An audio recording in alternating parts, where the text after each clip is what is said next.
আগের উম্মত 1000 বছর জেহাদ করছে, এটা শুনে রাসূল সাল্লাল্লাহু আলাইহি ওয়াসাল্লাম আবার কাঁদতে আরম্ভ করলেন, হায় রে আমার গুনাহগার উম্মতের কি হবে, আমার উম্মত তো 60-70-ই শেষ, আমার উম্মতের কি হবে।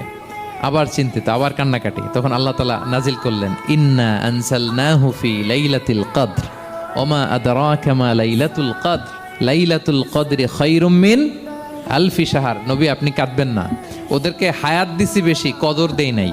আপনার উম্মতকে হায়াত কম দিছি, কিন্তু আপনার উম্মতের জন্য আমি লাইলাতুল কদর রেখে দিয়েছি। এক কদরের রাতে আবাদত করলে খায়রুম মিন আলফি শাহর, 1000 মাস আবাদত করলে যে পরিমাণ সওয়াব, অতটুকু না, খায়ের এর চেয়ে বেশি সওয়াব আল্লাহ তাআলা আপনার উম্মতের আমলনামায় দিয়ে দিবেন।